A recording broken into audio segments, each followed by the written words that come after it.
Terdakwa pembunuhan Yosua Ferdy Sambo berhadapan di sidang, salah satunya dengan terdakwa Justice Kolaborator Richard Eliezer. Dalam sidang ada sejumlah kesaksian Ferdy Sambo yang dinilai hakim tidak masuk akal dan tidak nyambung.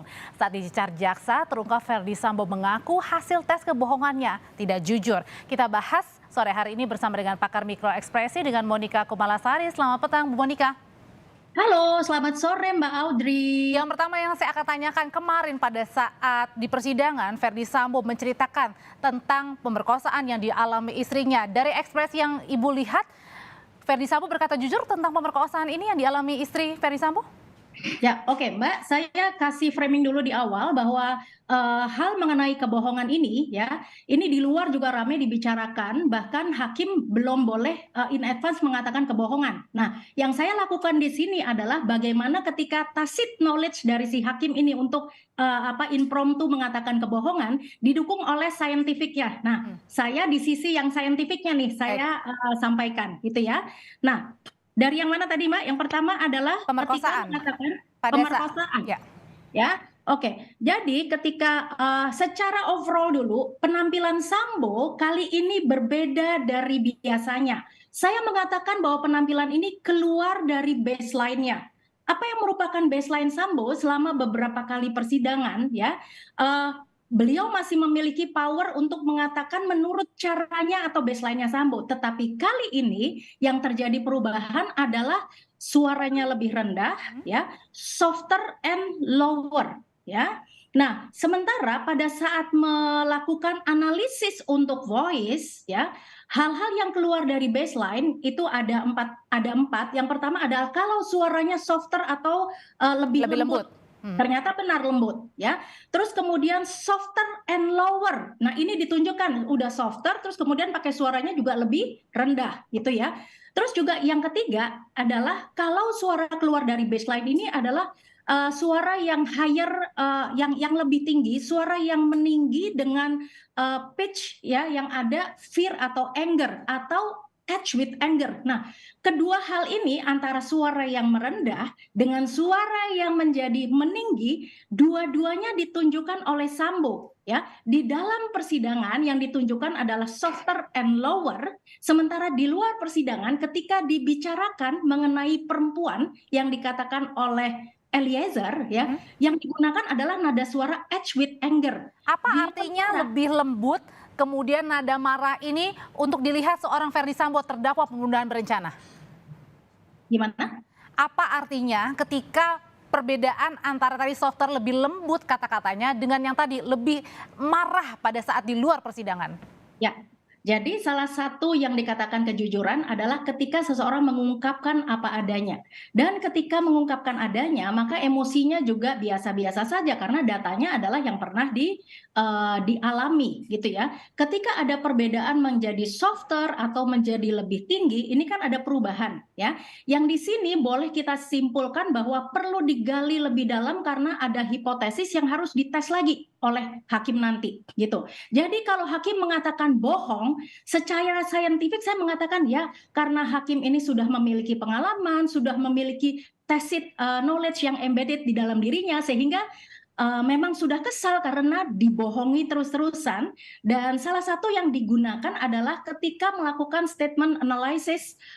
Jadi statementnya itu dianalisa ya, hakim menggunakan beberapa tools ya, biasanya ada juga yang disebut dengan CBCA, kriteria based statement analysis gitu. Bu Monica, pada saat berbicaranya lembut, lebih pelan dengan tone nada yang lebih rendah, apakah artinya Ferdy Sambo di sini sedang mencoba berpikir merunutkan cerita demi cerita untuk meneguhkan keyakinan ceritanya itu ke hakim?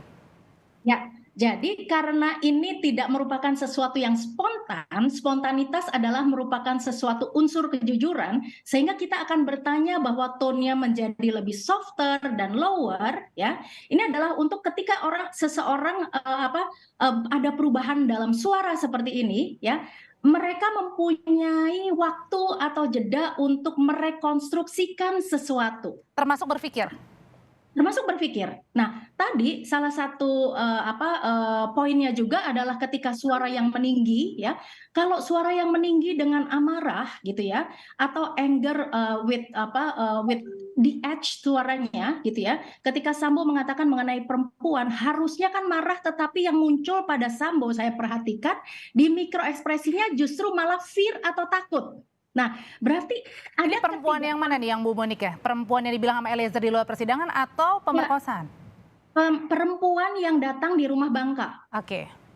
Ya, nah di dua sesuatu yang kontras ini ya, dengan voice yang dua-duanya keluar dari baseline-nya Sambo ya, kita boleh mengatakan bahwa untuk dua particular item ini kita bisa gali karena ada indikasi bahwa seseorang itu berbohong, begitu. Oke. Jadi Ya. jadi indikasinya adalah mungkin saja pada saat ditanya soal perempuan, Ferdy Sambo lebih marah, itu bisa saja menyimpan Harusnya marah, tapi tetapi ditahan. yang ada adalah fear, takut. Oke, takut mengungkapkan mungkin ya? Ya, Ada apa jadi kejadian sebenarnya? ekspresinya adalah kalau kita lihat kan waktu itu dia pakai masker ya, tetapi kalau kita lihat di alis ini ya, harusnya kalau dia kan marah nih seperti Angry Bird, tapi yang ada malah kebalik gitu. Nah, ini adalah ekspresi fear atau takut dari facial expression-nya. Sehingga apa yang ditampilkan dengan apa yang dikatakan oleh bahasa nonverbalnya ini tidak nyambung, tidak konsisten, berarti ada sesuatu yang ditutupi. Kita balik ke persidangan. Berkali-kali majelis hakim bilang tidak masuk akal, tidak jujur. Bahkan pada saat ditanya lie detector juga tidak jujur. Apa yang Ibu tangkap di situ? Ya, jadi sama dengan ketika hakim mengatakan untuk di hal-hal lain ya, lie detector ini antara lain melihat fisiologis dari tubuh ya, jadi ada yang ditempel di melihat nafasnya, ditempel di dada dan perut, terus kemudian dari blood pressure-nya juga ditempel di lengan, kemudian juga dari jari-jari tangan, dari skin itu juga akan dilihat mengenai keringatnya ketika dikatakan sesuatu yang merupakan critical question dari si penanya. Makanya hakim juga mengatakan, kalau nggak salah pertanyaan Anda ini, gitu ya. Nah, lie detector ini sendiri berapa keakurasiannya adalah 90%. Memang tidak bisa dijadikan tools dalam pembuktian di persidangan, tetapi sama seperti, jadi posisinya adalah ada lie detector, ya, ada gestur dan mikro ekspresi analisis seperti yang dilakukan oleh saya secara manual gitu ya. Nah, ini adalah merupakan tools yang digunakan oleh hakim untuk kemudian menggali dalam melakukan investasi atau interview. Jadi yang dilakukan oleh mesin maupun yang dilakukan oleh manusia secara manual dalam profesi-profesi seperti saya, keduanya menunjukkan ada kebocoran-kebocoran. Nah, ini tinggal nanti hakimnya akan mengulik lebih jauh untuk mencari fakta.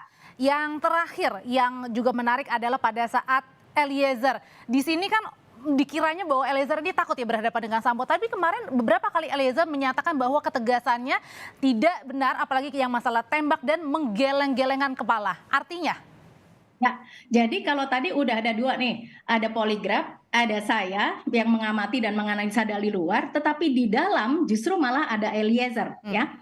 Eliezer mengikuti dengan cermat setiap perkataan Sambo, dan ketika tidak ada kesempatan untuk melakukan konfrontasi karena ini adalah momennya Sambo untuk mengatakan sesuatu, maka respon nonverbalnya sungguh sangat jelas melalui gestur yang terlihat. Ya, ketika mendengarkan sesuatu responnya adalah itu tidak benar, tetapi memang kepalanya menggeleng. Nah, ini berbeda dengan ketika Kuat Ma'ruf menjadi saksi. Ya, ketika ditanyakan sesuatu yang tidak benar, ketika saksinya atau terdakwa dikatakan sesuatu. Kalau gitu singkat Bu Monika, jadi artinya menggelengkan dan penekanan ke bolpen Eliezer artinya adalah?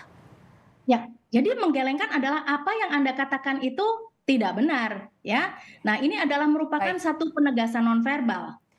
Terima kasih untuk penjelasannya, pakar mikroekspresi Monika Kumalasari untuk menganalisis Ferdy Sambo dan juga Eliezer kemarin di persidangan. Terima kasih Bu, sehat-sehat selalu.